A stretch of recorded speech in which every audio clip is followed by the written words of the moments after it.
Assalamu alaikum viewers, this is Safraz Karni from Pegham-e-Haqq. Today we are joined with Moses Musa on the audio link, and today we're going to talk about what is Islam and what is Iman. He has done some presentation, he has done some videos on his channel. I want you to please watch his channel also. So he has done a lot of research. I think he has been saying that he has done research, especially in Iman topic, he has been doing for almost 5 years. And he had found so many things, which is very interesting. I was watching his channel and his video on this topic, especially on Iman and Islam. It's quite interesting. I think it will be a game changer, or I would say eye-opening for a lot of folks. So welcome, Moses. Assalamu alaikum. Welcome to our show. Assalamu alaikum. Yeah, always a pleasure. It's been actually a very long time since we last spoke. So it's good to finally catch up once more and have a chat.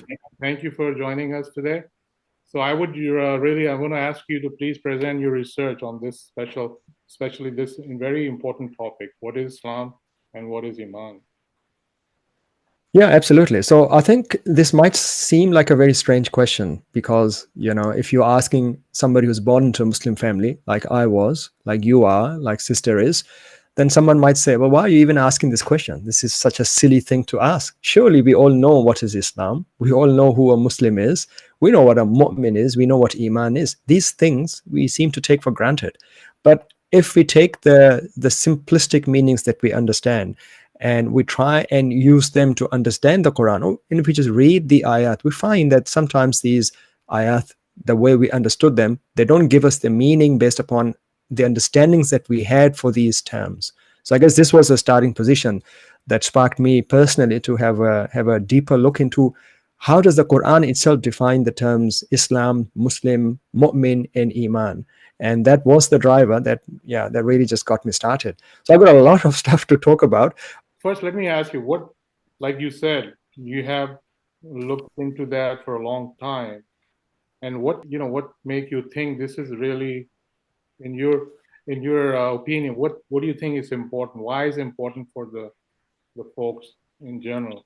Why is so important about this concept?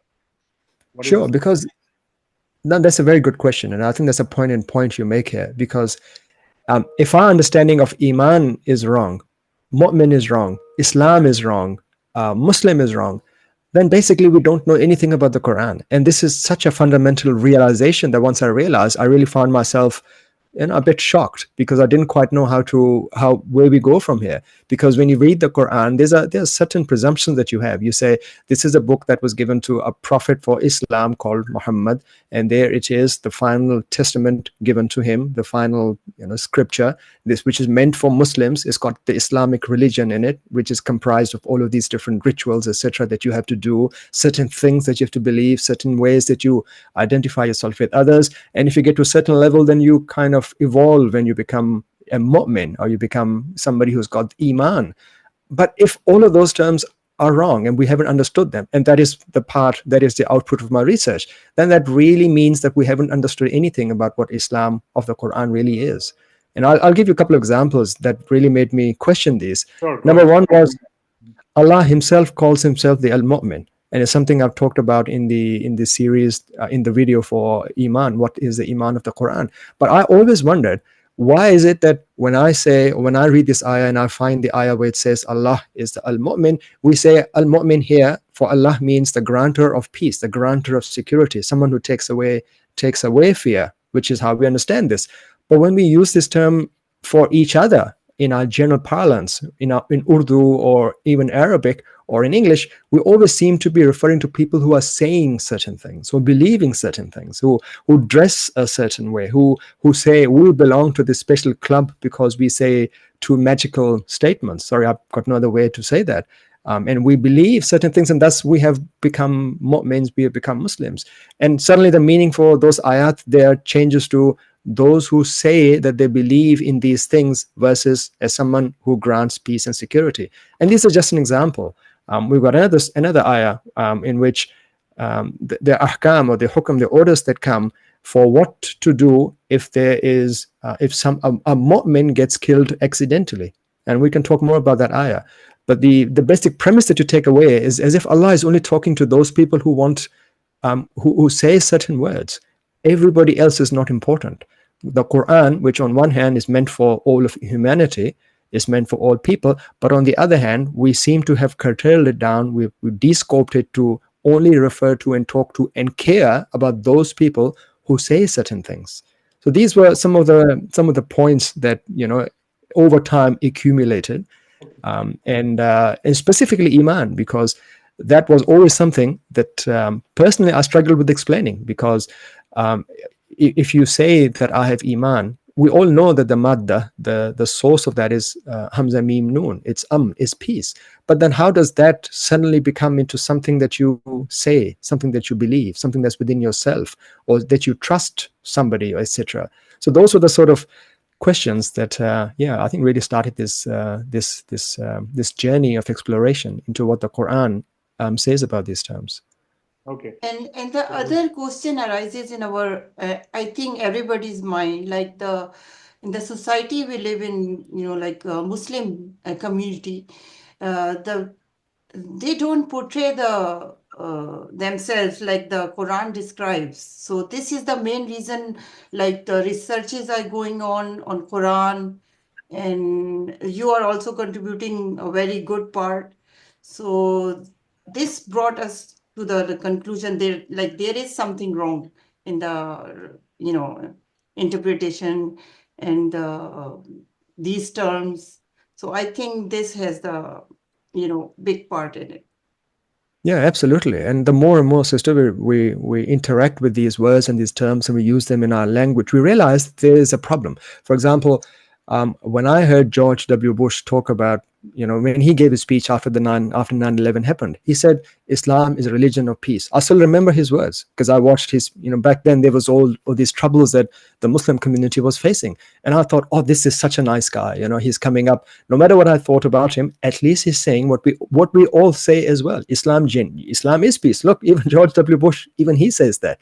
But the more and more you realize, you think about it, you go, well, these Muslims who follow the religion of peace, who are meant to be peaceful, I don't really find them peaceful. And that is a very simple, true observation. We find people who are terrorizing others in the name of this religion that they call is all about peace. There is a contradiction of terms here that is very plainly visible to anybody who's got, who looks at things with an open heart. The people who did that event in America, let's not get into the conspiracy theories. Let's say it is those group of people that are blamed. But if that is what they did, then they surely did not do an act of peace.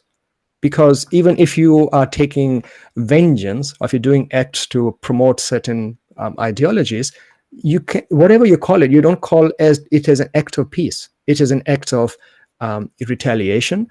It is an act of somebody who is subjugated for a long time and they want to lash out, whatever you want to call it, but you don't call that as an act of peace.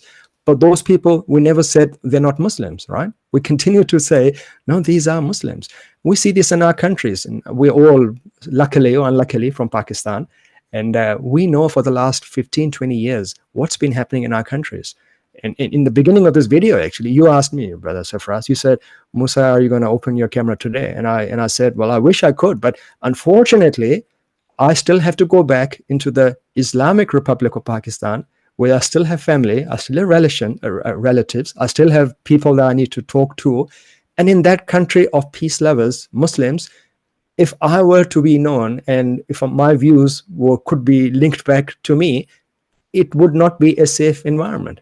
So this is not what you would expect in a country that was founded in the name of Islam, surrounded by Muslim countries and populated by Muslims as a majority. So we've got a big contradiction of terms that we see all day. Now, I think it's a cognitive dissonance that creeps in at some point. You go, sure, Islam means peace, but maybe it's Muslims that are wrong. I think we've all have you heard about this all the time as well? Oh, it's not Islam's fault; it's Muslims' fault. Yeah. What actually they're doing, they're not following what actually Allah's message was in the Quran, and the things they are doing. And when we look at the Quran verses, it doesn't match what the Quran is actually telling them to do, or. So what do you think about that?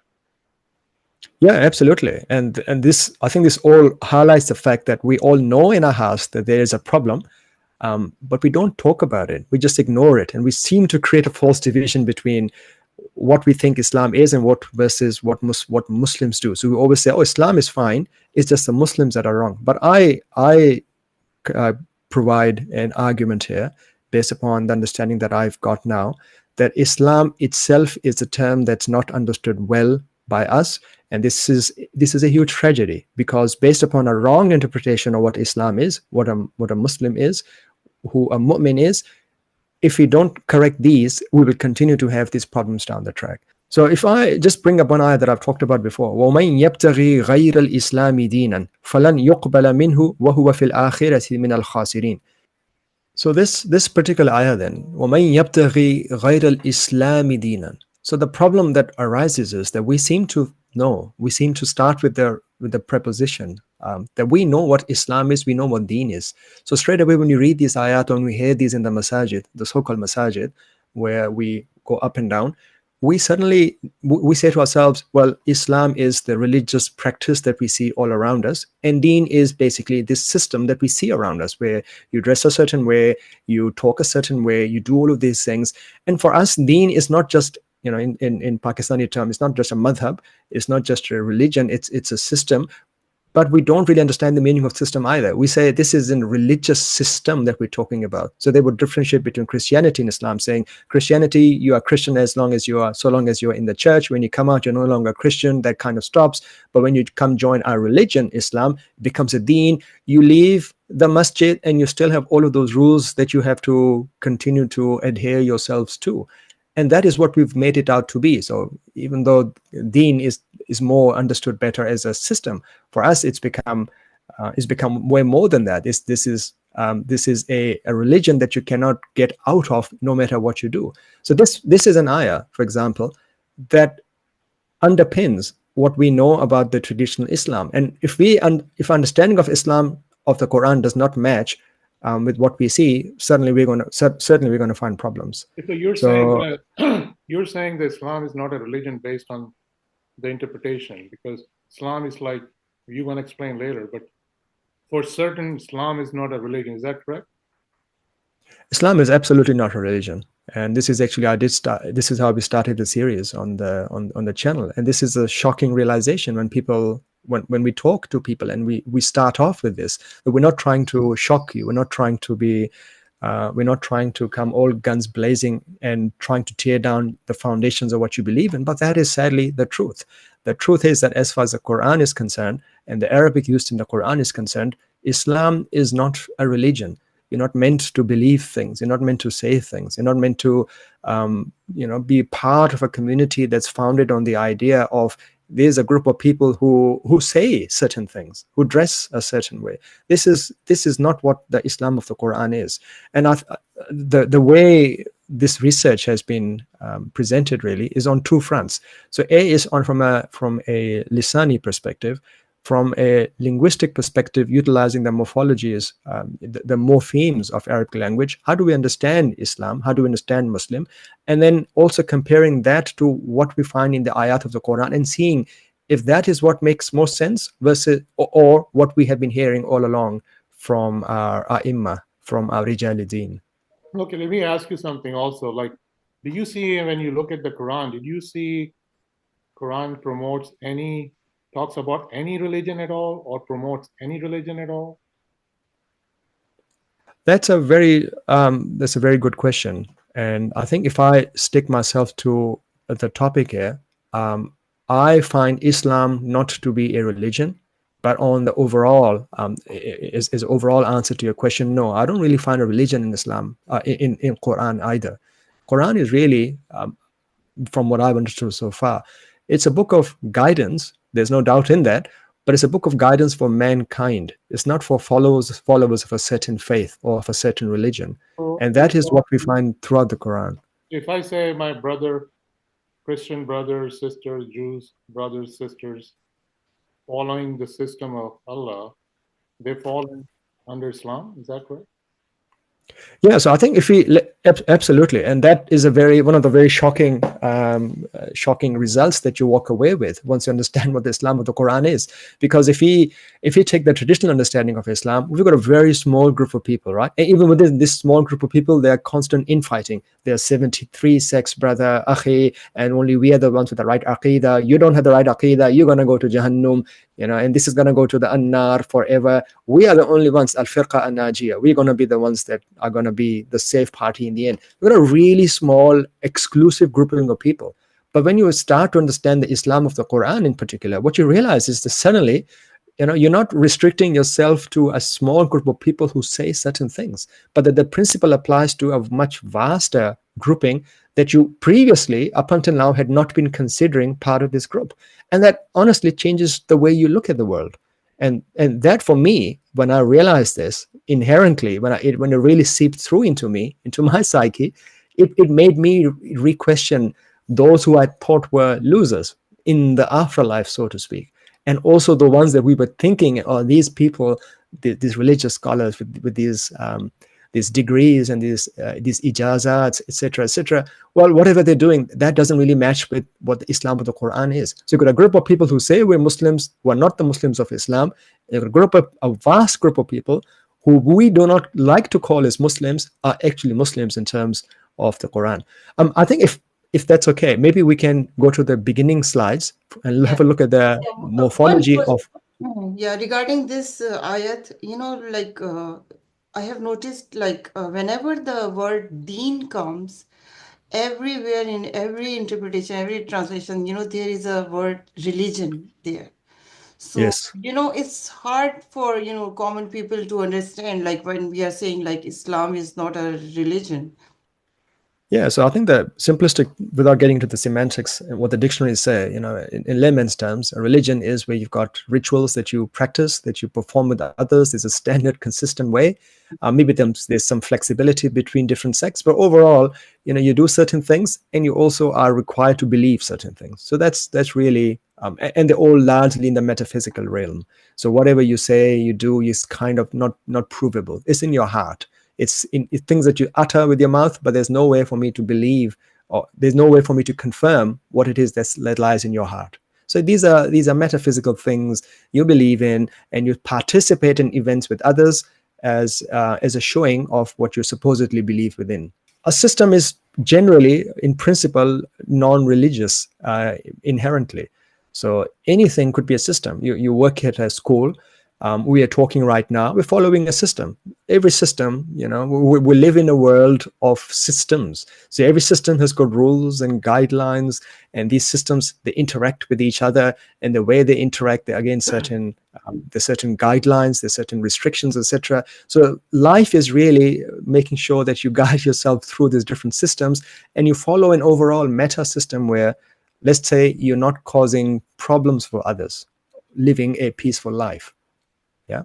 So a system is vaster, it's non-religious inherently, versus religion, which is a very shortened. It is a system. There's no doubt in that as well. But it's a system founded in metaphysical principles, that require you to believe things and practice certain rituals formed over centuries.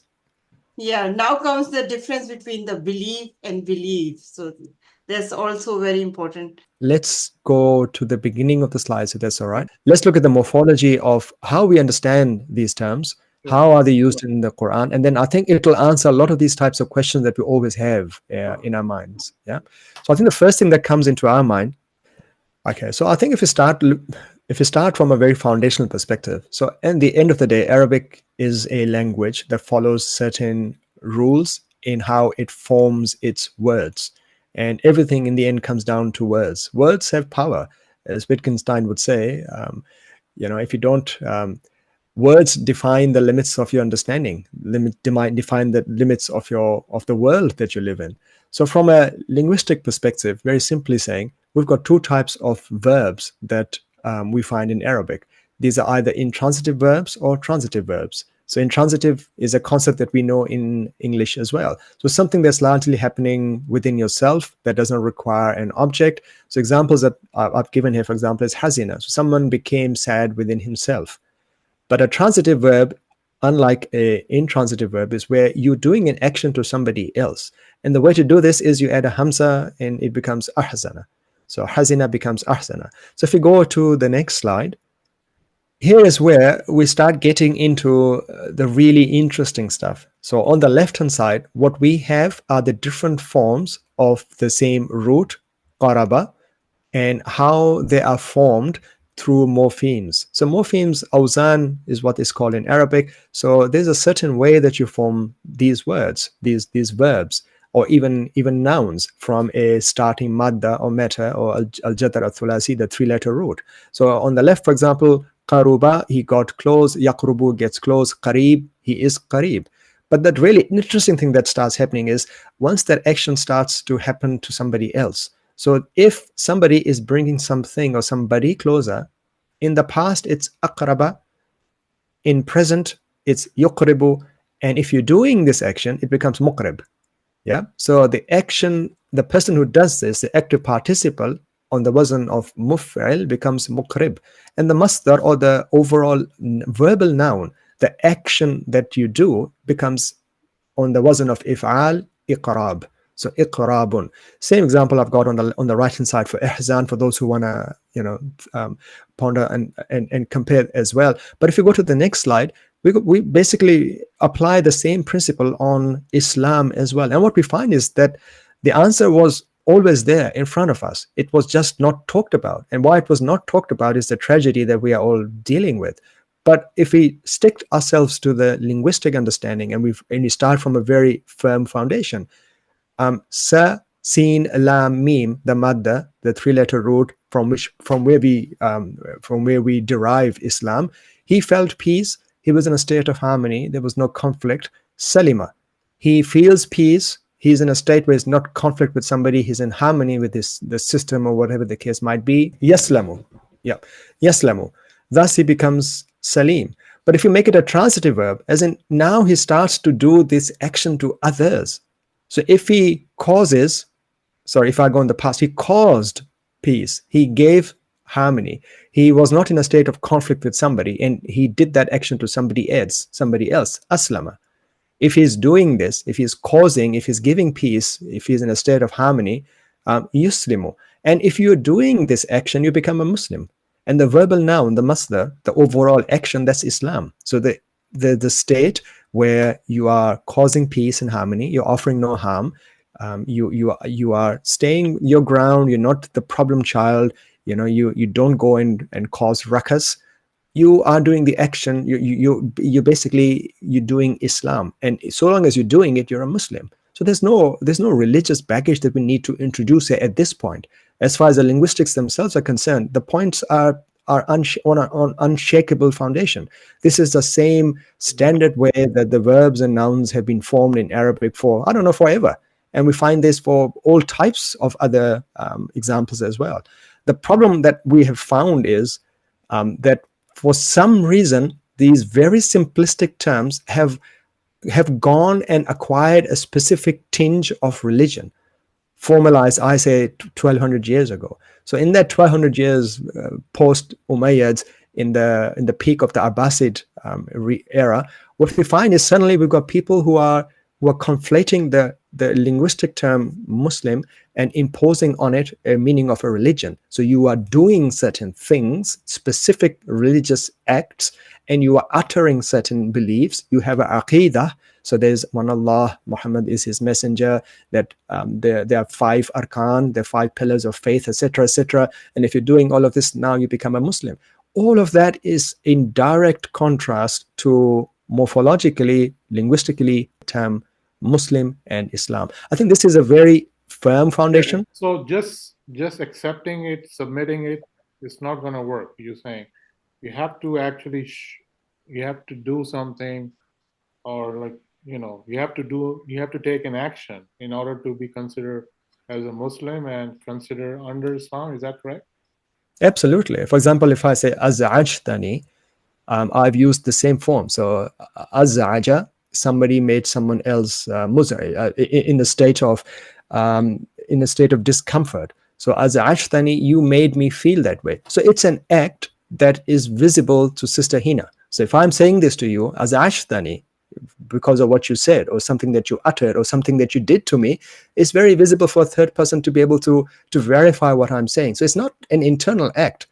Whatever I feel, there's a reason for that, because I as an object feel had something done to me by yourself as the subject, and the action was iz'aj. Islam iz'aj, and again the action is also visible. Right. Same thing goes for Islam.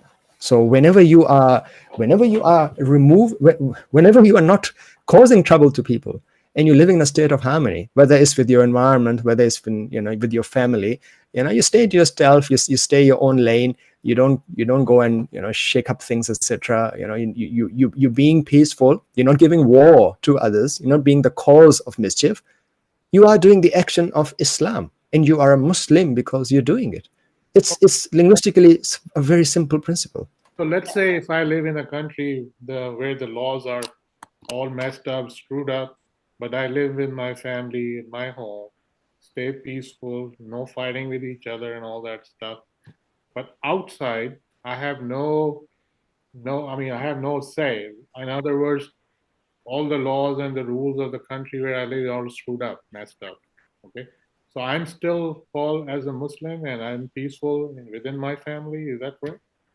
Yeah, absolutely. And again, this is there are some ayat that we can go through, but this is the lowest level expected from you, brother Safras. The lowest level of in your state of being is in being in a state of Islam. So whenever we read these ayat of the Quran, that nothing will be accepted as a deen from you except for Islam, this is the Islam that's being talked about. So when Ibrahim and other prophets are leaving advices for those who follow, they continue to say, when you die, make sure at the very least you're Muslim, right? So the idea is very simple. If you cannot be the one who actively goes and removes fear, if you're not the one who can actively go and make things better, because let's be honest, not everybody is like that, right? The world we live in, the majority is passive. They don't do stuff. Yeah, we consume Netflix. We don't go and produce Netflix TV shows, etc. This is the nature.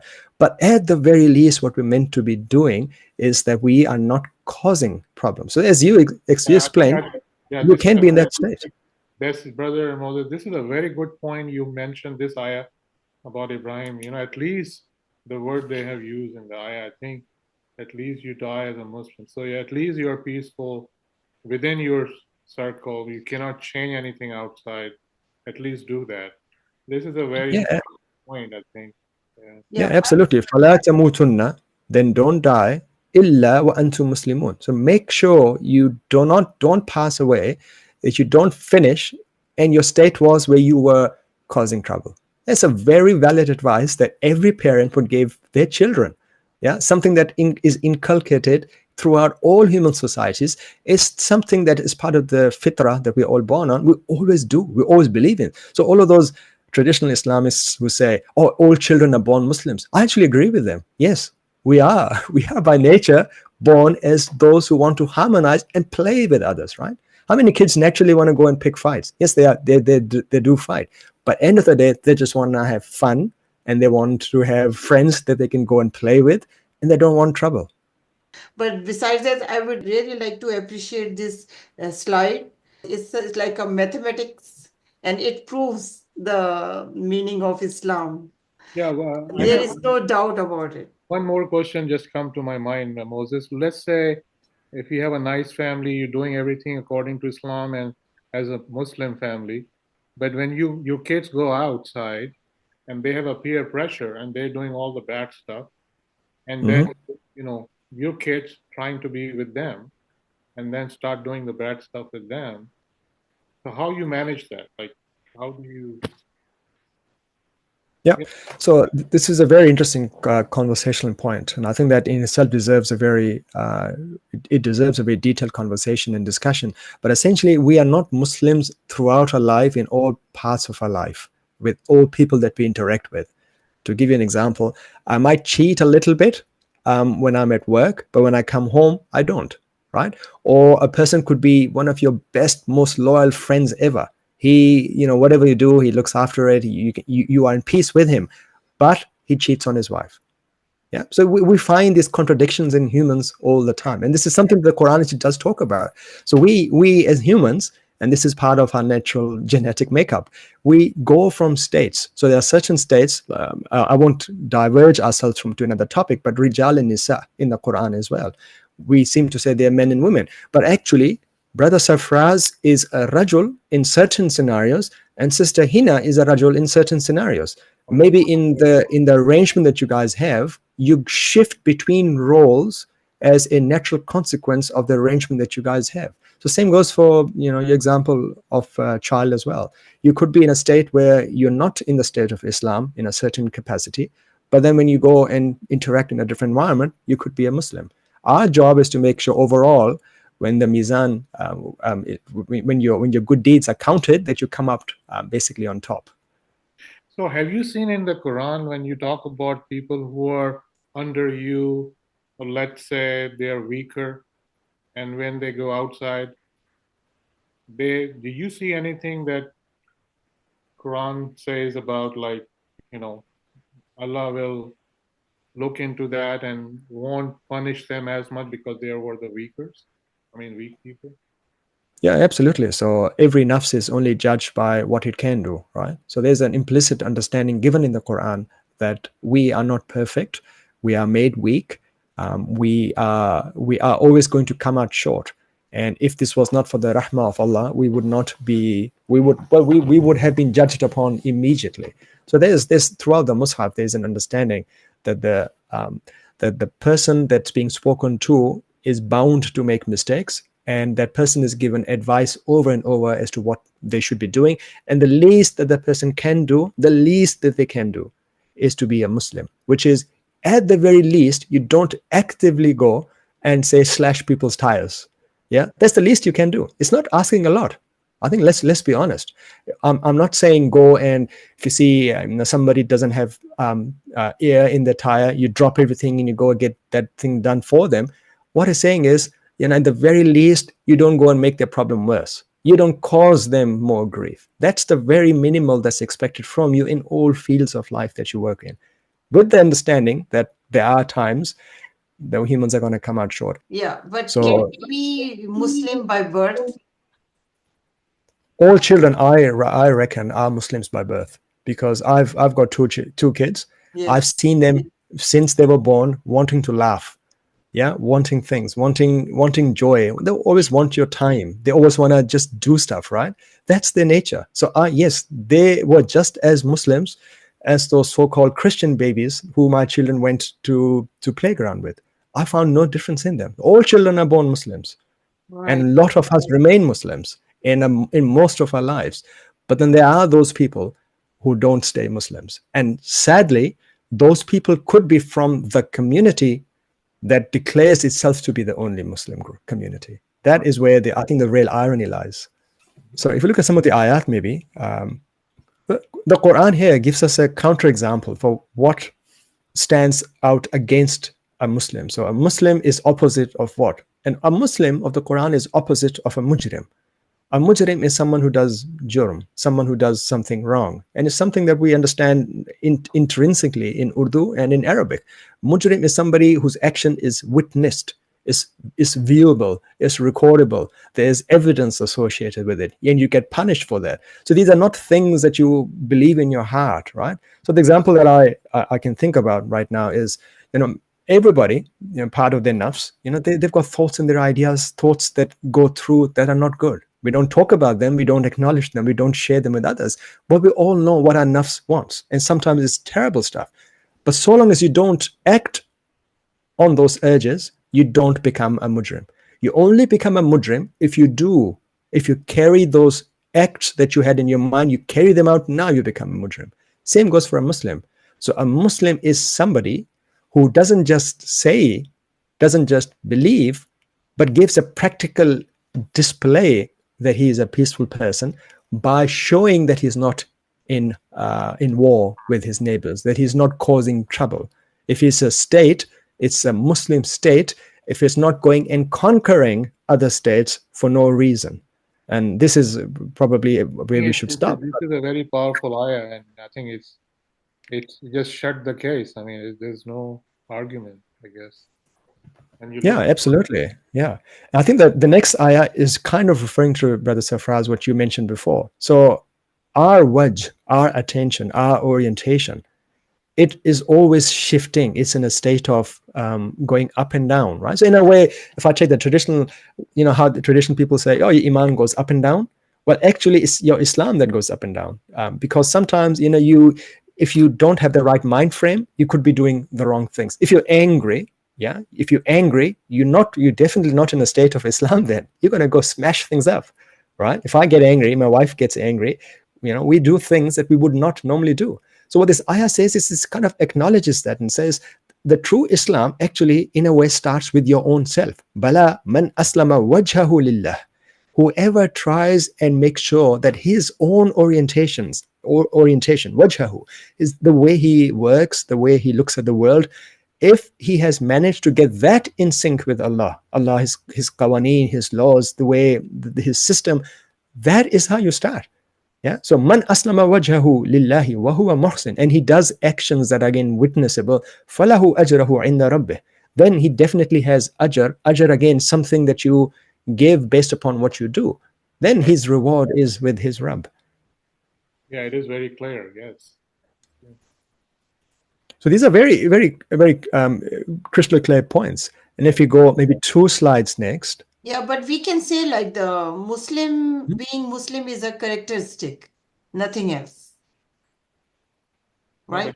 It's not a religion, like you can show being Muslim with your acts. Is Let's that say there are two sets of people. Yeah. If we use a set theory, so there could be a set of Quranic Muslims, and there could be a set of Christians, and there's another set of Sunnis. Let's just say there's Sunnis. There's a chance that some people in the 2 other sets are also in the set of Muslims. It is possible. So you could have some of the Christians, you could have some of the Sunnis, you could have some of the Shia, some of the Wahhabi. They could also be in the set of Muslims. Yeah, that's the thing. Yeah. Okay. So these are not exclusive groupings. You can call yourself whatever you want to call. You could call yourself Pakistani, you can call yourself a woman, you can call yourself an American, and you can also be a Muslim. Right. Yeah. So there's no distinction there. There's no exclusive relationship that says you have to be a believer in the Sunni religion or the Shia religion in order for you to be a Muslim. Yeah. So this is an encompassing group that you could be a part of based upon what you do. I'll ask you something, Moses. Let's say if somebody believe in somebody, somebody messenger, or maybe they go to the church, they love their pastor, or they go to the temple, they love this guy. But anyway, when they come home and when they practice their lives, everyday life, they always, do everything according to Quran. So what are you going to call them, Muslims? Absolutely. Why not? If they are nice to their neighbors, if they're not picking up fights with their neighbors on minor things, if they are looking after their kids, if they are, when they go to work, they're not causing, they're not participating in, they're not tearing people down. If it's a government we're talking about, it's not doing illegal acts of war against others, then absolutely, whatever you believe in, honestly, I don't find the Quran dealing with that. In fact, what I might say is, if you do hold to a religion, regardless of the religion, even if it's a Sunni religion or the Shia religion, I don't like to call them Islam now because they've taken away the label and twisted it out of proportion. But even if you're Sunni or a Shia, so long as your orientation is correct and you're following acts of Islam, then yeah, you are a Muslim. You become a Muslim. It's a pretty straightforward thing. And you're part of Islam. You're part of Islam. The argument could be made that because you followed the Sunni religion, there were more chances for you to become a Muslim because you were theoretically reading the Quran, you were pondering the Quran, you had the one source of guidance from Allah that has not been corrupted. So if you were listening to it, reading it, even if you're listening it from your traditional Rijaluddin, but you took the best meaning from them, whoever takes the ahsan part, whoever takes the best understanding, if you took the best understanding, regardless of what other crap you brought along with yourself as well, if you took that right understanding and you applied this, then you did Islam. So the argument could be made that maybe traditional, you might find more proportion of people who belong to traditional religions who sit in the set of Muslims. Maybe, haven't done any research on that. Maybe there's a case that could be made. But similarly, a case could also be made for atheists, for goodness sake. No, If you are doing an act. yeah, but if you have Yeah. a good understanding from Quran, how can you join any sect? It doesn't make, good reason to join any, sect. Quran is totally against it. So if you have good understanding from Quran, then you will be a Muslim, and that's Islam, I think. But it has universal laws, so anybody can, apply it on their lives. So Yeah, I think the understanding can be a bit more nuanced, which is no one, I know no one who says he understands the Quran. I know nobody. Yeah. There are certain, this is my very honest observation, right? Based upon people that I talk to, interact with. We understand certain portions quite well, but we're all in a journey of understanding. We're all at different levels, right? So in a way, what I'm saying is that none of us can say he understands the Quran enough to be the only person who says he's a Muslim. So all of us have got certain ideas that are twisted, that are not quite right yet, and we're working on it. We're all works in progress. We're all in Heidegger's terms, we're all in a state of becoming. We're not there yet. We're all becoming. yeah, we So all are trying our best. Yeah, no doubt. correct. So Moses, one more question before you go to the slide. So what do you Yep. say about the folks, for example, they have the Quran, they don't read the Quran, and they don't actually follow the Quran, and they actually following only the Sunnah. And they, when we talk to them about ayats in Quran, they totally reject the ayats in Quran, and they prioritize the Sunnah. What do you say about those folks? yeah, we can call them mistaken. We can call them brainwashed, but they could still be Muslims. And this is the part where I kind of struggle understanding some of my other brethren who follow the Quran-only path or Quran-centering approach. I think we should be very careful in excluding people. This is not our job, right? We are not the ones who judge. We judge based upon what we see. And if I see somebody who is in the state of Islam, regardless of his religious background, regardless of if he believes in my views or not, if he shares with me my perspectives or not, that is beside the point. So long as Brother Safraz here and Sister Hina here, we are talking, you're not bad-mouthing me, you're giving me respect, and you're getting respect. There's a mutual relationship where we're not giving each other trouble. We are all right now in the state of Islam with each other. And your religion, your family, your background, the books you follow, what you don't believe in, that doesn't come into play. Right. If you go to slide 19, sister, 2 slides from here. So this is another ayah that is very important for us if we are going to understand this concept from a Quranic perspective. Inna deena indallahi al-Islam. We hear this all the time. People will on my channel, on the videos, people have commented and pissed this ayah with the traditional understanding of, hey, you don't know what you're talking about. The only true way is al-Islam that they heard from their religious people. But in fact, the Quran has got a way much more universal principle that is talking about here, which is the only system that Allah accepts, the only system that is sanctioned, that is allowed, is the state where you're not giving, but where you're peaceful, where you're offering no conflict. And this is, I honestly, the more and more I've thought about this is such a radical concept, which cannot but not change your orientation of how you look at others. And that too, going back to what we were talking about before, Brother Safras, applies to those who we might want to call Sunni Juhala, or Shia people who don't want to understand, or those mushriks. We're very quick to use labels, but I think we should be very careful in how we use those labels. You could be whatever grouping.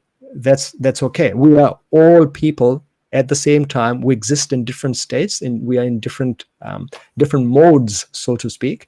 But the bare minimum that's expected of us, bare minimum, regardless of everything else, is in the state of being a Muslim, where you don't go and basically get things out of synchronicity. Right. And shirk itself is I think when we talk about Iman B, we can talk more about shirk. But again, shirk, what we understand, and generally even in the Quran-centric communities, is, I would argue and say, is a simplistic understanding of what shirk of the Quran is.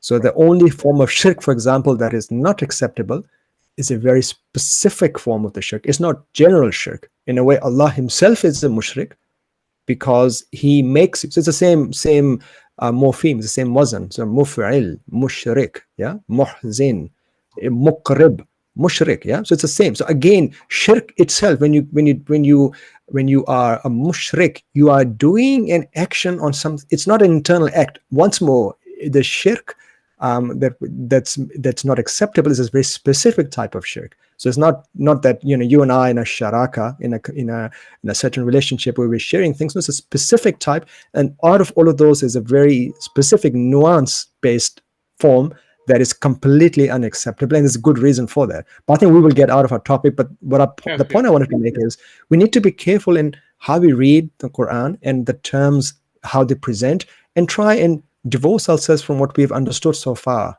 because what we hear, and this is the sad part, whatever we've heard, it just doesn't match with what the Quran says, and that's a tragedy. Yeah.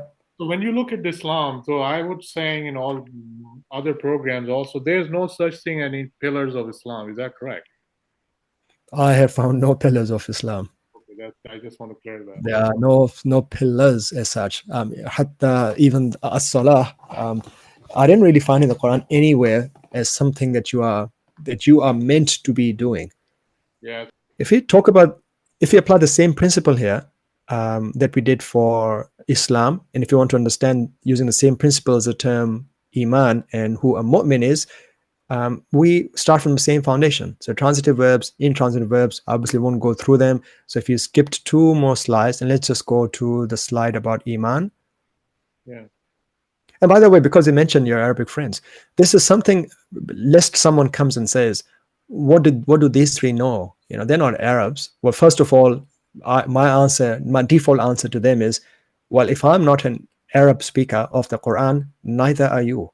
There is nobody in the world who speaks the Arabic of the Quran. There is absolutely no country, there's no city, there's no village who speaks even the Fusha that we hear in the news, just in the news. They don't even use that in the TV shows or musalsalat, etc. The Arabic Fusha of the Quran is not spoken. It's not the mother language of anybody. So this is, in a way, I wanted to mention this in case you do get those people coming up and say it's not even Aramaic, like these are lahajat. There's a Proto-Arabic language. There's a proto source, and then there are different furu'. There are different branches of that. One has become Shamiya, one has become Khalijiya. Misriya is a completely different thing. Ad-Darija of the Maghrib, no one understands that. But the principal point is that if the Darija of the Maghrib, that even the Arab of Emirates doesn't understand, is considered Arabic, then why is Urdu not considered Arabic as well? Because we share 40-50% of all of our vocabulary comes from Arabic. Yeah. When we're talking in Urdu, a lot of those terms that we're using are of Arabic nature, just as they are in Morocco, right? But they have added other words from French, from Berber, etc., but they are calling themselves Arabic. If you've got some words from Farsi or Sanskrit, why aren't we Arabic? So this point that I'm making here is, in case there's some of those who come in, what does Moses know? What does Safras know? What does Hina know? Who are they? Yeah, another thing came in my mind. So this is not Arabic, the Quran, what you're saying. So when this this is like different. Yeah, it's different. So what I'm saying is, when the revelations came, we don't know obviously about the history. So when you think, whenever these revelations came, the people living in earth that time, they know about this language? So this is an interesting discussion, because the Quran itself records what people were saying. They were questioning, what does this mean, or what does that mean? Ar-Rahman, they did not understand, and the Quran talks about it. So we've got the Quran itself saying that the people who were listening to it, hearing it for the first time, did not understand this well. As in, there were ways, there were expressions, there were terms, these were things that were unknown to them. And actually, there's I'm trying to remember the name of that doctor, the Syrian doctor. I did a video on our channel. Al-Mu'jiza, I think is a book that he wrote. And what Khalid al-Bassam, Rubama, I'm not certain, but he looked at all the pre-Islamic records of writing that he could find, compared them to Quran, and he found that yes, it's the same words, it's the same morphemes, the same way, but the way the Quran uses that those collection of words is significantly different to even how those people were using it. So the Arabic of them is the same words, the same letters, but the way it's arranged and communicated and ideas are passed does not match with what we find in those mu'allaqat, for example, or even the ahadith combined 200-300 years after the Prophet's death. These are three different languages that we find. But what I was really saying, or what I would like to clarify here is also, the Arabi of the Quran is not talking about a language as such. It's a more abstract term of a kalam, of a talk that's made clear. So something that's clear, that doesn't have iwaj, that doesn't have crookedness in it, versus a specific tongue that's being talked about. So there's not a reference to a group of people we call Arabs, but it's the nature of the way the ideas have been passed on that don't have crookedness, that are straight, that clarify things. And it's not pointing to a specific race or people. We have applied the term Arabs post the fact, so to speak. But anyway, I didn't want us to digress. What I really wanted to clarify was that what we're talking about so far, how we understand Islam and Muslim and Mu'min and Iman, these are based on the same morphological principles upon which this language works. And this is indisputable. And I think the last person who should be saying this is in so-called Arab, because they themselves cannot, well, if they are to point to me or to you to say they are not the Arabs of the Quran, for them to be talking about it, brother, so aren't you. You are not either. You don't understand the Arabic outside of Spacetoon or some of the Musal Salata Tarikhiyah that you were forced to watch when you were young. You're not that Muslim. You're not that Arab of the Quran either. So really quickly, again, the madda, or the three-letter root is Hamza Mim Nun. So he felt secure, safe within himself, amina. He feels ya'manu. Thus he becomes amin. If we make it a transitive verb, as in now the action is happening on somebody else, if someone is giving or was giving peace to somebody else, removing fear, this is now an active person. This is somebody not just staying back and just watching from the sidelines, but is actively removing issues, amana. If he does it, yu'minu. And if you are someone who starts doing this, it becomes part of a characteristic, mu'min. You become a mu'min as the active participle. And the masdar, or the verbal noun of this, is iman. So the act, the state where you are actively causing security, you're giving safety, you are protecting, you are taking away fear. This is what iman means. And the person who does this is a mu'min. So all of those six things, brother, you were talking about, you have to believe in this and this and this and this for you to have iman. And this iman goes up and down. Sometimes you're feeling, oh yeah, mashallah, my belief is really strong. And then it just goes down for whatever reason. This is not at all the iman linguistically. And as we can look at some of the ayat later, nor is it the iman of the Quran. So Iman has to equivalent to action. You cannot have Iman unless you have an action. Yep, you absolutely got it. You've hit the nail on the head there. Right. It's something that's seen. Yeah, very good point in it. Like, we can't say like everybody at that time of revelation was on the same level, because there are levels of Iman. The Muslim, and then you will tell more, and then who are Mumin. So it's not like everybody was understanding the Quran on the same level. So there are stages, and we can say step by step they understood it. Yeah, absolutely. And that's the reason why, for which Allah calls himself the As-Salam, the source of peace. Whenever you want to seek peace, you As-Salam. There's no other source better than that.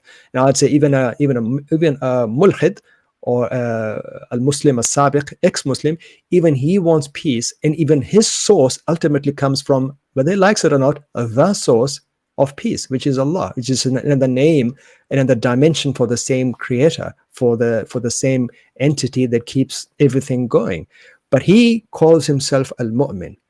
So he, Allah, calls himself Al-Mu'min because he is the ultimate remover of fear and the ultimate granter of security. Yeah, that's very interesting thing. Like Allah Himself called Mumin, and if someone is Mumin, like what is he doing? I think he is doing the same, like supporting in the cause which Allah is doing. So, like you're saying, Moses, the Iman and Mumin is almost the same thing? Yep, the only difference is of your level of involvement. So example of, you saw your neighbor having issues, his car has got a puncture, it's got a tire puncture. You walked away, you didn't make it any worse. You didn't go slash his other tire as well.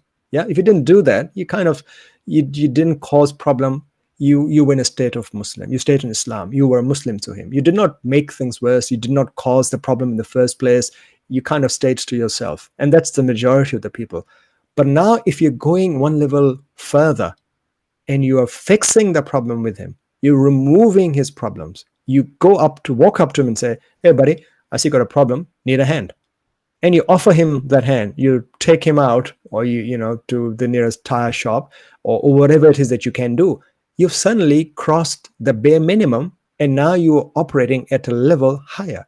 You're now operating at the level of Iman, where you are actively granting somebody security. You're making things better for them. You're removing the problems and the fears that they were facing.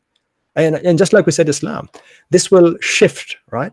So Iman doesn't go up and down, but then there are times in your life where you would do more acts of Iman versus other times. Maybe you were too busy, or you were too angry, or you were too depressed, right? You didn't really want to be helping others. But in certain scenarios or certain parts of your life, you can be more of a mu'min versus a Muslim. So what would be the example? Is this the different example, like you go and take your buddy to fix the tire and all that? What about the moment? What the moment will do? So let's talk about maybe from a governmental perspective, yeah. So if you are a government and you got neighboring countries, let's say Pakistan, we got right now a very poor country, a neighboring country in Afghanistan. The least we can do is to not cause troubles for Afghanistan. Yeah, that's the least we can do. So we shouldn't be sending in any third parties or encouraging infighting or anything like that. We shouldn't be encouraging or stoking these different parties that want to go and cause war. That's the least that we can do. A mu'min state, if that's what Pakistan wants to be, would be sending help and doing all it can to strengthen Afghanistan, to make sure it gets out of its troubles. So you're saying that if you don't have the authority, you can never be a mu'min? Yes, but the interesting thing is that we all have authority in different parts of our lives. So at the very, I'm guessing you have kids. So for your kids, you have the authority, and you largely are. I'd like to think you're in a state of Iman with your kids. You are in a, I would like to say, amanta ibnak. Okay, that you went and you gave security to your ibn, to your child. Yeah. This is something that we all of us have got the opportunity to do, but in different forms of our life. And maybe you don't have it right now. You might have it in the future, or you might have had it. You no longer have it right now. Just like Rajul and Nisa of the Quran, you are not everything at all times with all people. There are different scenarios that force you to be different types of people, or act differently. Our job is to make sure that when we have synced ourselves with what Allah wants, man aslama wajhahu lillah, whoever has done the very least of that, he's just saying, okay, I'm in a different state here now. I need to be bare minimum this, but I've got the authority. I should be going one level up. If I got an-nisa, the muta'akhirin, those who don't have the potential, for example, I need to be doing certain things for them. And when you're doing it, you're becoming a mu'min. Okay, so for example, let's say you're providing home, education, food for your child. So you're a mu'min to your child. Yeah, absolutely. And once more, the concept expands now. And this is the this is a challenging part because, argument might be made, well, we're just making everybody a mu'min, we're just making everybody a Muslim. And my first thought is, what's the problem? What's the problem with that? If more of these people that we see around were to go into the Jannah of the Allah, and they have the rida of Allah, and they have they have the acceptance of their good deeds by Allah, what's the problem? It's not as if Jannah only has 20 plots, and if too many people come in, there won't be enough for the rest. It's not like that. We want to make the groupings very small, and I question the rationale behind it. Why do we want to have this very exclusive small grouping of people? Right, but the question is like before this understanding, everybody was thinking it as a belief, the Iman. So what's the difference in that, like Iman, in the believing, the providing the security? If believing was what Iman was referring to, then there's no better mu'min than Iblis. Because throughout the Quran, if you go by the literal level 1 surface level meanings, he's having conversations with Allah. Yep, I'm not gonna do this. I'm not gonna do this. Allah, give me time until I can do this. And he's declaring his plan. You got him like, I'm gonna be sitting and watching and coming from the left, from the right. I'm gonna do everything I can to make sure these people don't follow. And Allah is saying, yes, but there will be a group who will not follow you. So these are all these conversations happening, right? Right. The question that arises is, did Iblis ever say, I don't believe in you, Allah? He never said that.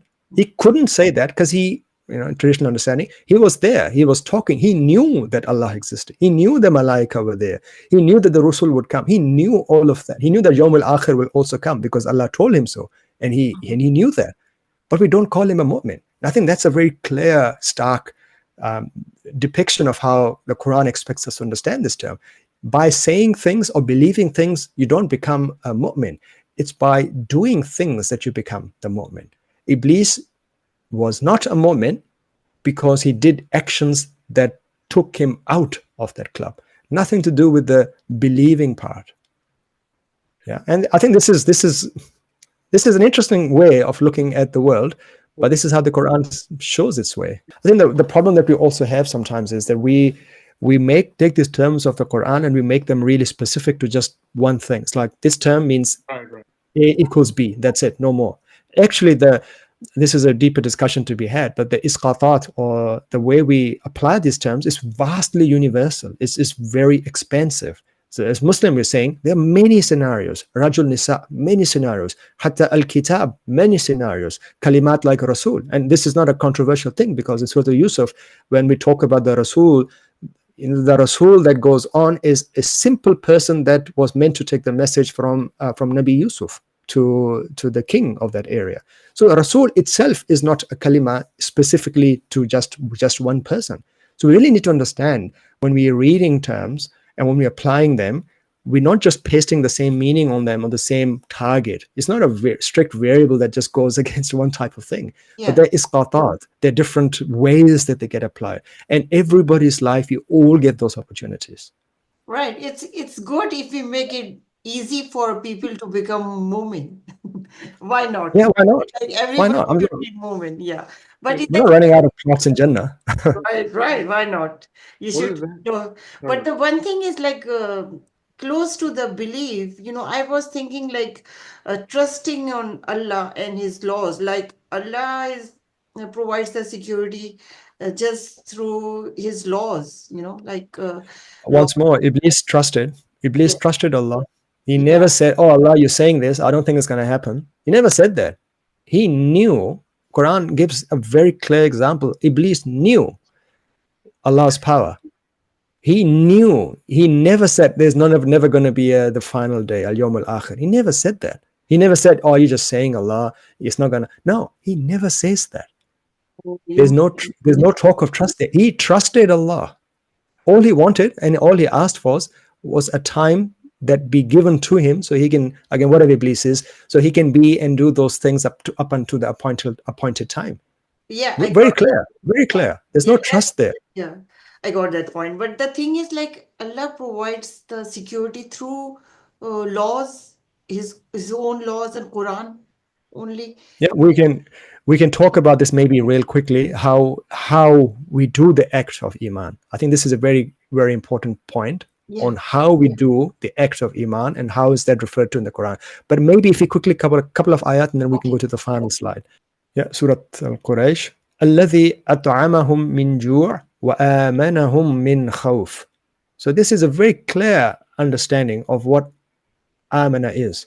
So amana, clearly there's no trust there. There's no I made him think something, or he had the right aqidah, or he was uttering certain words. Amanahum min khawf. There was a party in the state of khawf, and an action was done, a visible action to remove that state. And that action in the past was amana. Wa amana hum min khawf. And if we go to the next one, is where, again, we'll go a bit quickly because I know I'm probably speaking too much and too fast, despite what you asked me to beware. But here's where Allah calls himself the Al-Mu'min. And the right understanding is that when Allah says, Huwallahu alladhi, and Al-Mu'min, if I come to that part, he is the granter of peace. That same mafhum applies to all the other kalimat wherever Al-Mu'min, Mu'minun are used as well. It's not specifically talking to, or it's not, the meaning is not suddenly changing to say, well, here it's grantor of security, but everywhere else, now you're meant to trust. Well, if that's trust, why is it not trust here? And if it is trust, who's Allah meant to trust in? Okay. Now I think if we just look at one last ayah, so this is one of the ayahs that we see straight away when we open the Quran. Yeah. So a group of people are being asked to do or be in the state of Iman. Yeah. So وَإِذَا قِيلَ لَهُمْ آمِنُوا, when it is said to them, let's not translate this for now, do the action of Iman. Aminu, they should do this. Kama آمَنَ النَّاسِ, like others have done. So question, I think that's very fair to ask is, if I ask Brother Safraz to believe like Sister Hina does, there's no way for you to ever do that. There's no way for you to get into her mind to understand what she believes, how strong it is. It's not something, well, all you've got is what she says, but you can't prove that. Yeah. So when these people are being told, Aminu, what they're really being said is grant security and security, kama amanan nas, like others have done, as in there's a visible example that people are being pointed to. And these people, the bad people, they argue back saying, qalu, they said, anu'minu kama amana sufaha. Are we meant to do this security, this granting of or taking away of problems like what has been done by these stupid people? So again, these are not individual thoughts in people's minds or groups' minds that we are pointing fingers at. It just doesn't work. yeah, There's no very good trust. point. Yeah. I really don't understand this. Right. How can I don't understand.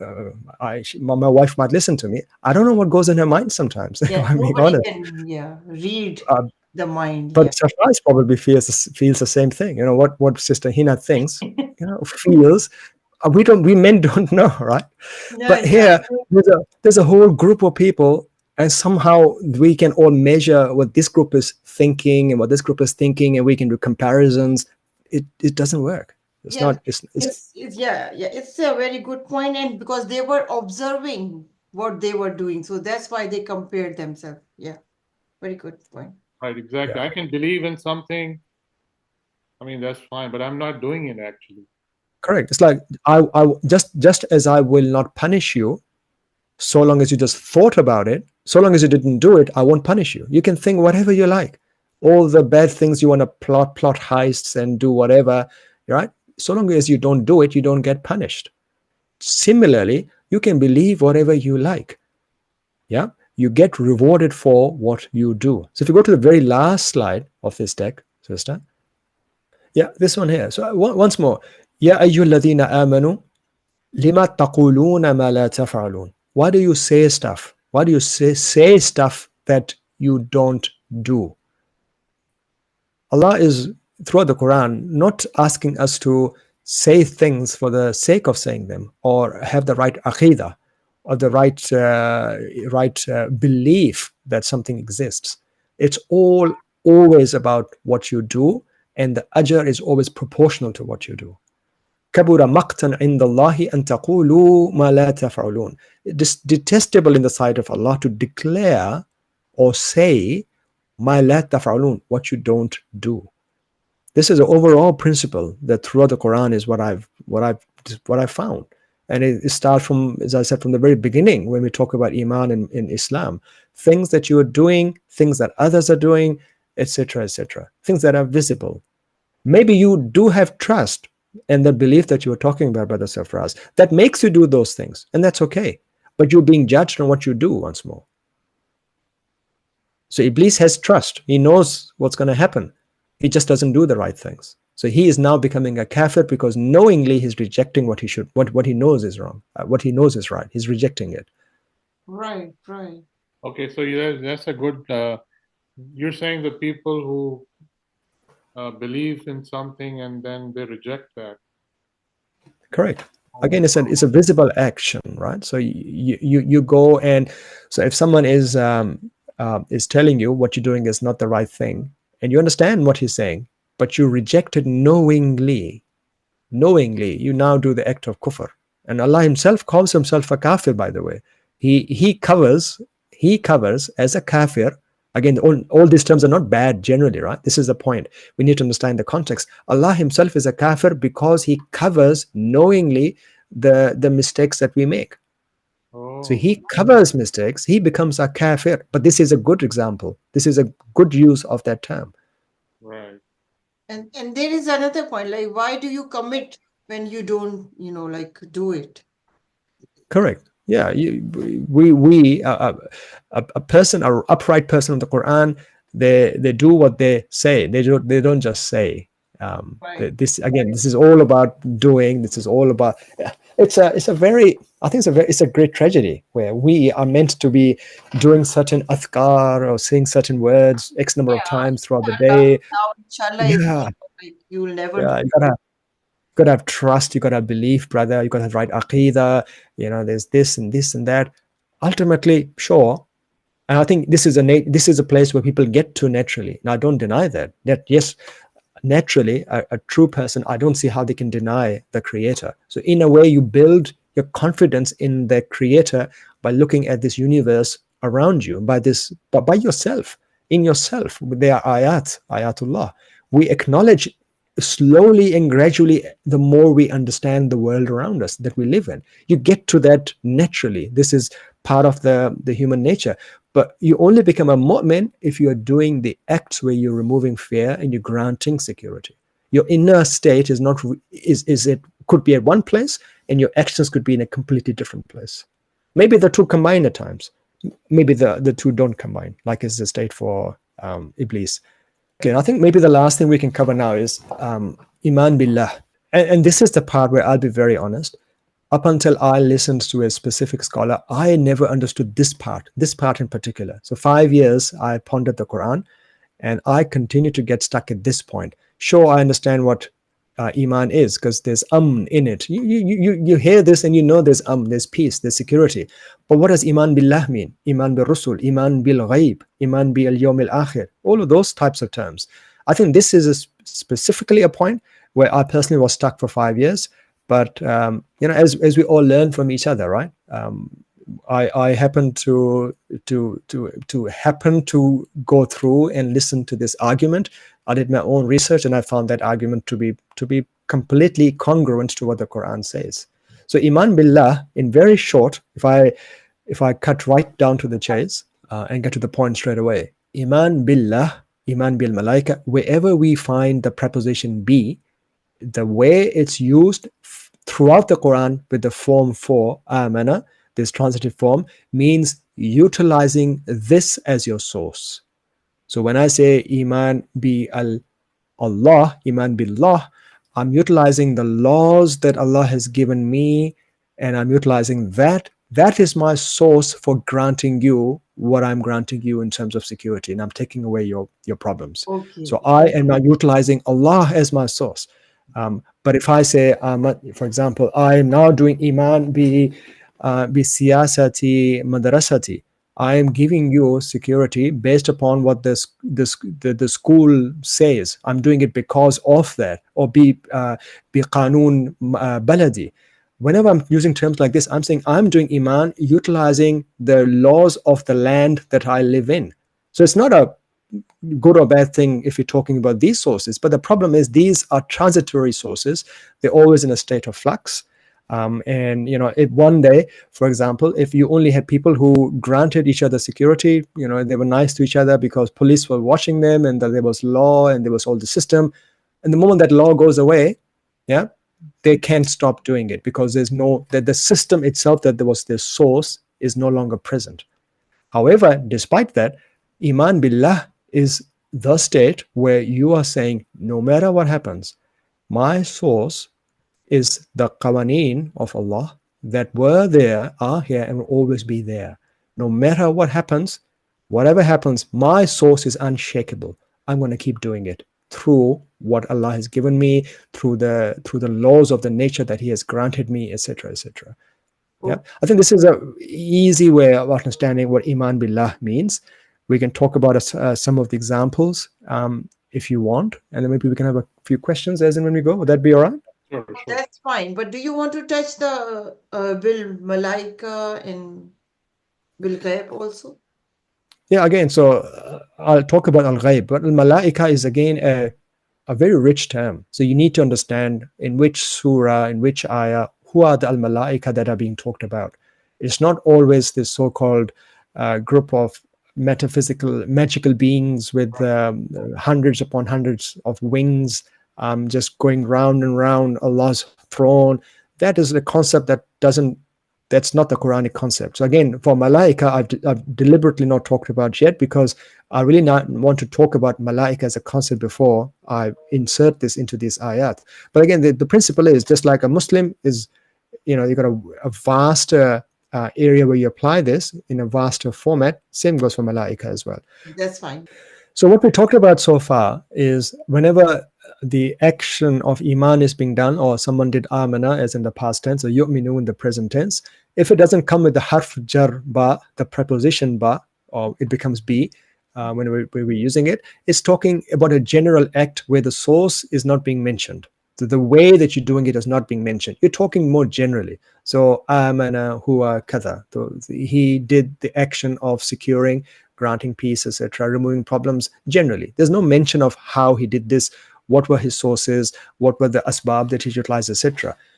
When I say amana billah, which is the third line here, and I'll come to the al-ghaib after, this is the highest form because you use the true source. And this is what I talked about before as well.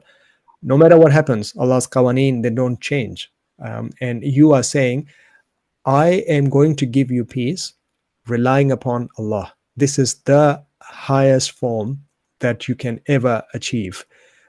Similarly, amana bi, whatever gets after that, al-malaika, al-kutub again, what is the al-kutub that are being talked about? Is it just the religious books? Because in the context, al-kutub could be something different. Al-kitab can be something different. It can be a specific order.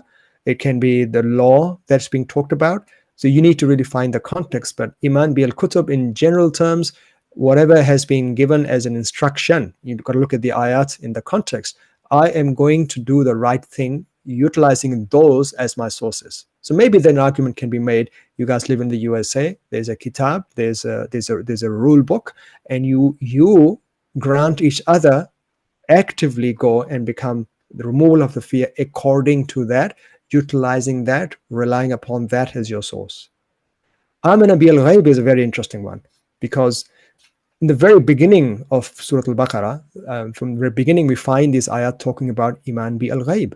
So this is once more a very high form of Iman. When the traditional sources of Iman become absent. So by the way, Iman bil ghaib is not something's going to come, or I believe that the things that I don't see, but they exist. I think there's a very childish way of looking at things, to be honest. I believe that they are malaika, but I don't know. I haven't seen them, but I believe they're there. Or I give testimony that there were these ar-rusul. I've never seen these prophets, nor have you, nor has anyone alive today. But to give testimony based upon that, I think that's a bit of a lie. Iman bil ghaib in the Quran, and we'll talk about this ayat, is when these sources of giving peace, they collapse, they're not present. Yeah.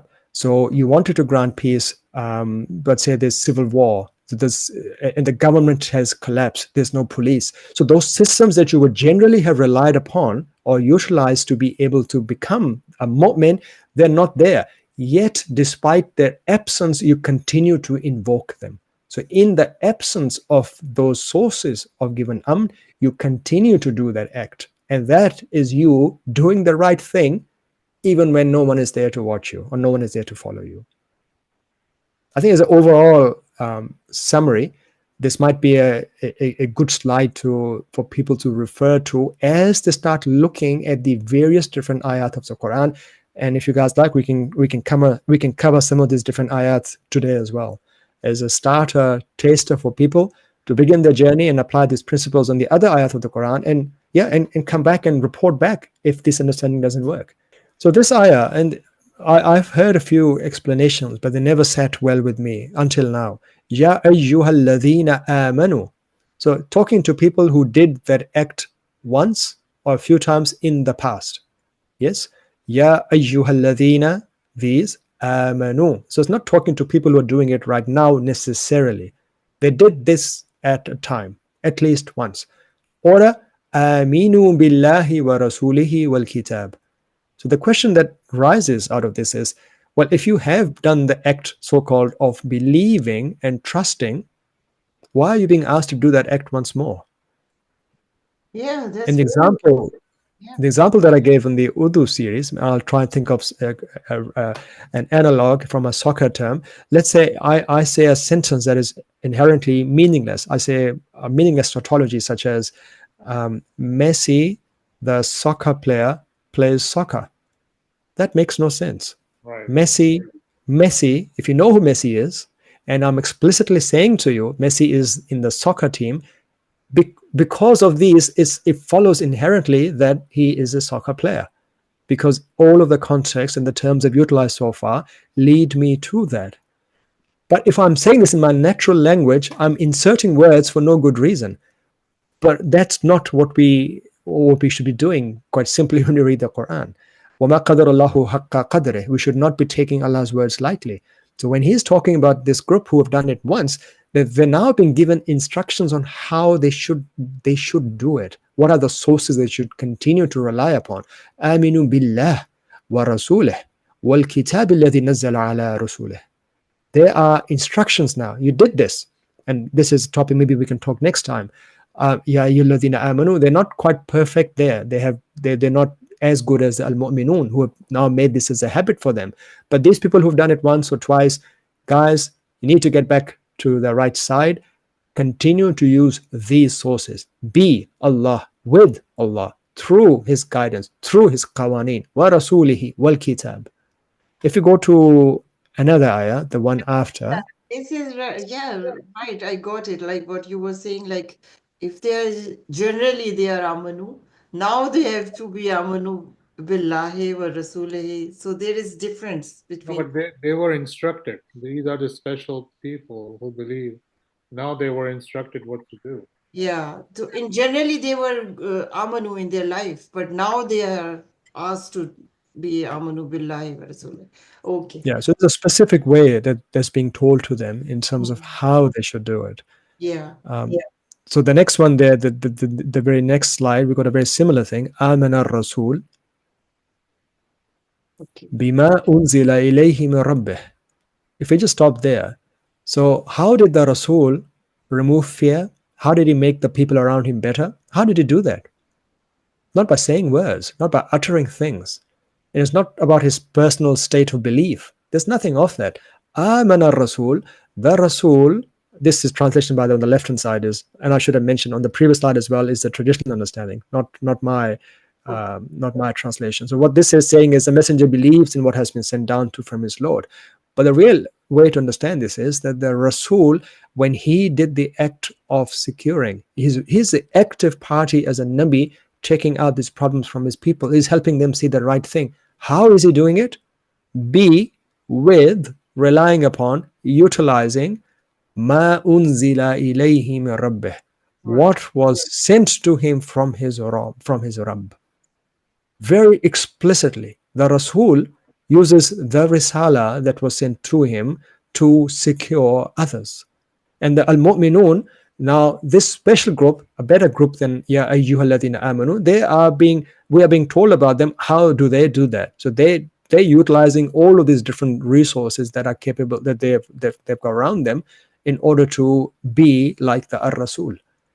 And very important, I think this ayah, when it says we make no distinction between any of his messengers, I think this message has been sent to other messengers and previously. Same instruction was given to them also. That's why there is no distinction between the messengers also on this ayah. Right. Yeah, because whether Sister Hina passes my message or you, Brother Safraz, so long as you're being honest to what I said, you're saying the same thing. You cannot be, a third person should not give one of you more preference than the other, right? Because you ultimately carry the same message. And I don't use that example because people can take it as in a wrong way. But if I got a courier coming in, whether it comes from courier company A or courier company B, all I care for is did that come through correctly in a timely manner. The company itself is not the point. Yeah, I don't differentiate between them. All other things being equal, I care about what they carried through to me. So that's why we don't differentiate between his messengers. I won't talk about this maybe now, but there are at least 14 types of alba utilized in Arabic. So it could be used to say it's from, an or musahaba, it's coming with somebody, or it can also be understood as babul isti'ana. You're using this as a source of your source for providing help, etc. Your sabab. So these are all these different types of be that are available. But the tragedy is that all of our translations, like these ones, in English, it becomes in. These two letters, they made me ponder these ayat for 5 years. I did not understand Iman B for 5 years because of in. Just these two small, this is this small word, this preposition. Because when you go in, suddenly you now have no choice but to make up a religion. Yeah. You have no choice now. Just Now you may not call, you may not call it a religion. You may call it a belief system. You might say, oh, I believe, I don't have a religion, but I believe, I've got trust that there's a creator and he's got malaika. I just know, and whatever happens is happening because of him, etc., etc. We have not we have not pushed ourselves into religion there, but still we have put ourselves in a corner where we are sitting in our minds. We're not doing stuff. We're just becoming, enclosing ourselves into this bubble of thoughts that does nothing. In fact, the message has always been through. Amana Rasula, be through, using, utilizing, relying upon. So that has created a religion for us. Right. The little thing, but this is really important, like it changed the whole concept of, Amana. Yeah, especially the bay, the bay, like. Yeah. And I've looked at all of the ayat of the Quran. Again, if someone questions, and I'm very reasonably at this point comfortable with all those, I think top of my head, 200 plus instances wherever form 4, amana, and iman is used with B, that this understanding holds. There's no talk anywhere of talk or i'tiqad, mu'taqadat, or belief systems. It's all about what you are doing. When you add B, is how you're doing it. And there's a very interesting ayah, sister, if you wouldn't mind going to slide number When you 22. when you see the B, you're saying that, Allah is targeting special people, like grouping it, talking to special groups. Amana B is how the person doing the act of iman is doing it through what means. So it's referring to the means, Okay. your sources. Because this ayah is really interesting. Afa bil batil, I'm talking about the part that's highlighted. Afa bil batil yu'minun. Translation that we generally find, they believe in al batil. They believe, they trust, or whatever that we want to come up with. No. Afa bil batil yu'minun. They, in their minds, are spreading peace. And I refer back to my country, our country, all three of us country. We find there's reasonable peace in a way where You can leave your, you can go and open a bank account, and you kind of trust that it will not be gone tomorrow. You kind of have that level of trust where, the initial problems of fear and insecurity have been taken away. We live in a reasonable state where, people can go and do their job. But we live in a society that's immensely watched. That's, you can't talk about things personally. As I mentioned before, cannot come out personally and be comfortable, because I know what happens to people like us in a society that's like us. Why? Because people there are yu'minun, in their minds they're spreading peace, and they're taking with these problems afa bil batil, through incorrect methods, through methods that are false, through methods that are not acceptable.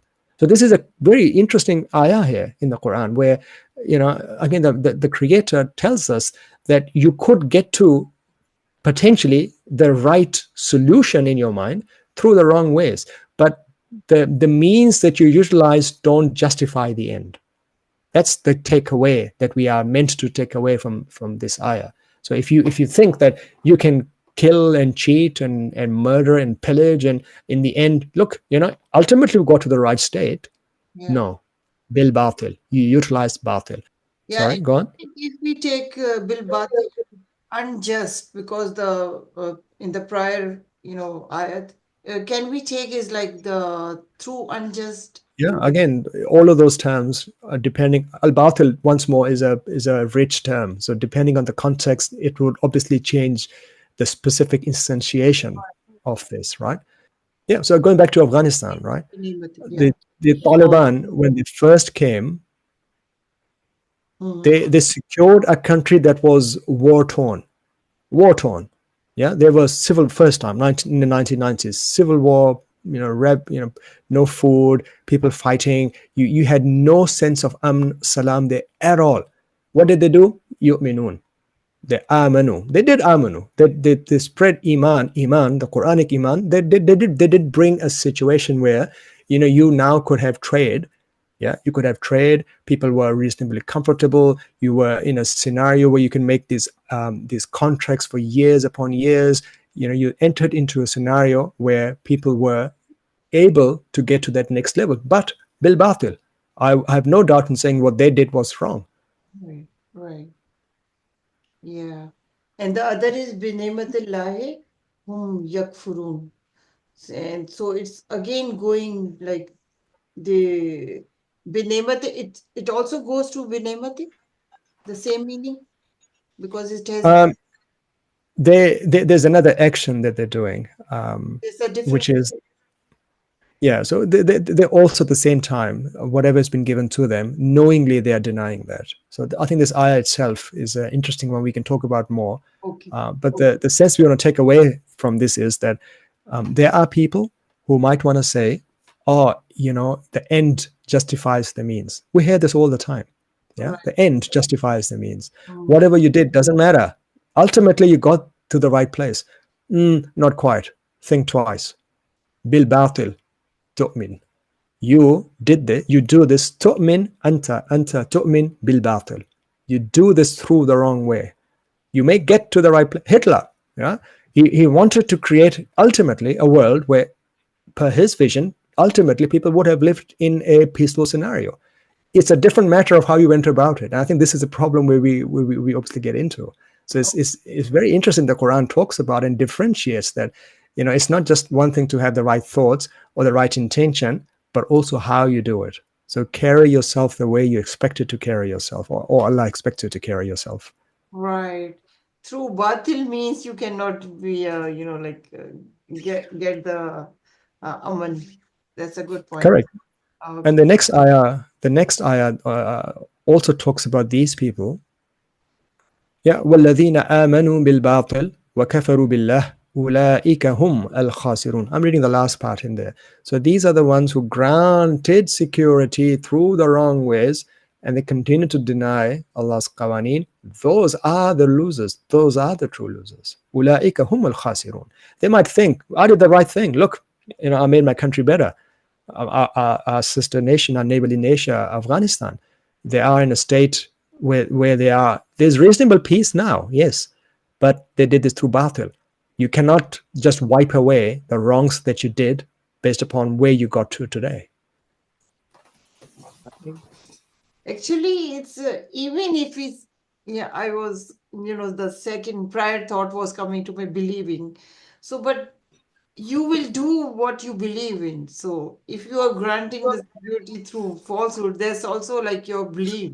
We can say that, right? You can say one reflects their inner belief through the actions that they do. Yeah, But again, you're being judged on what you do, not on what you right. believe. That's the main Okay, important. let me ask you something. I don't know if you can answer. Let's say my country has a lot of money, but I don't have any weapons. And the country who has weapons, they say we're gonna kill everybody in your country unless you give us your money. So I gave them the money so they don't kill my people. So I'm Yeah, in the bil right batil. side or I'm in batil. Absolutely. Whatever they're doing is in batil. They are extorting you, extortion, right? If They're I pay forcing them, you. I'm okay. Well, you are in a state of weakness.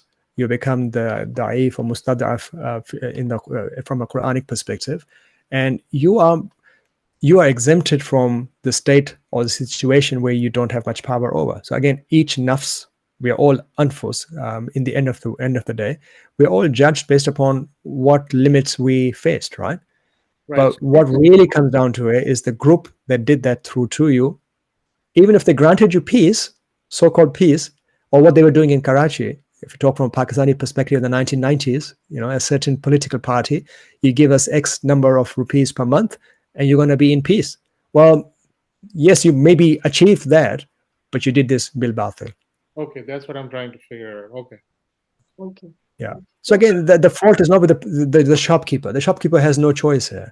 Right. So again, most people are passive, and this is the honest reality. We are largely, most of us, the least we can do is be Muslim in a state like this, which is, I should be actually retaliating. I should be doing my jihad. This is the jihad of the Quran. I should be doing jihad against, this party or whatever, or these extortioners.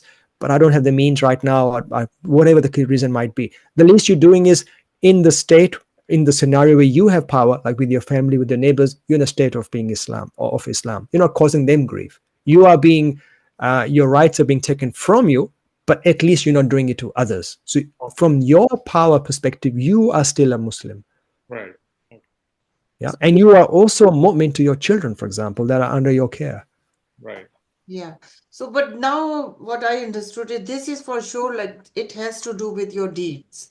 Nothing in your mind and nothing with, just thinking like you believe. No, your acts will be counted as what you believe, right? Yeah, actions speak louder than words, and words are way louder than thoughts. Right. Thoughts are nothing. No one knows, no one cares. We don't even understand how thoughts work in this metaphysical realm. And words are winds. Words are wind. Who cares? We can say whatever you like. I don't like the man who talks the talk. I want to see the man who walks the walk. Yeah. Right. This is a general, universal thing we all know in our hearts. Yeah, this is the unfortunate thing. Like most of the people are doing this thing. Like, they think like they are believing, but they are not acting like they believe. Yeah. Yeah, absolutely. And I think if we go to maybe to the last ayah for the day, if that's okay, the very end of this slide deck. The Quran is so heavy on amal, on doing stuff, and I'm always surprised that it's so hard for us to internalize because we've heard something different throughout our lives. وَقُلْ لِلَّذِينَ لَا يُؤْمِنُونَ, and say to those, declare to those who do not remove fear, اعملوا على مكانتكم, اعملوا عمل, keep doing. Whatever you're doing, keep doing. Inna, surely we are doing what? We're talking, we are believing, we are trusting. No, amilun, we are also doing. Exactly. That's the We are thing. doing. قُلْ لِلَّذِينَ لَا يُؤْمِنُونَ. You guys are not doing the act that you're meant to do. You're not spreading aman. Yeah? You're not doing this. Fine, keep doing what you're doing. We are also going to keep doing what we're doing. It's not saying in Humbi, we are also thinking about it. we're also uttering the right words. Ya salam. The Quran does not talk about that. Right. But So you know, like for the common people, it's very unfortunate. Like they they love Quran. They say they believe Quran, but they don't, you know, they follow other things, other books. So for those, you know, like if they are doing not doing from Quran, I don't. What do you think we should say? I don't want to be judgmental, but that's not Iman, right? Yeah, I think it really comes down to ultimately we're all responsible for ourselves. Okay. And as I said, we all have times where we go between different roles. And as far as every nafs has got basira upon itself. We all know where we could be doing what we're meant to do and whether we did it or not. We all know this. Yeah. Quran's message is really simple, and if I really boil this up, really straightforward. Whenever, wherever you know you got the opportunity, at the very least, be a Muslim, and if you can, be a Mumin. actually, it's all connected. Islam, like I said, Islam, Muslim, Iman, and Mumin is all connected and all required actions. I think that's the key. And we can't just utter something to say, I believe this and that, but don't do anything, you know. But once the it attribute belongs to Allah, then it cannot be anything else. That's what I mean. Like, you know, like Allah Himself called moment, and the source is His laws and book. So anybody, any person who is doing the same thing, his or her source should be the same, like Allah's, you know. Yeah, So that's the yeah. thing, like I was thinking about, like. Yeah, But anyway, ultimately, it's a very simple principles, but I think they take a long time to internalize. I still sometimes read these ayat and straight away belief and trust goes in because that's what we've heard so long. But it's just changes continual practice to remind yourself what the Quran really talks about, how these words are formed, how they're used in the Quran. For us to get past what was taught to us, we were force fed, and really appreciate what the Quran says. A message for humanity. It's a universal message for humanity that was, is, will be there to guide them forever. And it talks things that we all know within our hearts are correct. It just enforces them. This is the dhikr. We're continuously reminded, don't listen to anybody else's false twisting of the meanings. The meanings are straightforward. Do the right thing. All children know it until they're spoiled by their societies. And hopefully we all do the same thing. right, that's true. Thank you, Moses, for joining us today, okay? And, so I think it's all, all the concept about Islam and Iman and Mumin is very important for our audience. Whoever try to understand the Quran, I think is very important. All All right. right. Thank you very much for Thank you, hosting Moses. me. Take care. All right. Okay, take care. Assalamu alaikum. Um,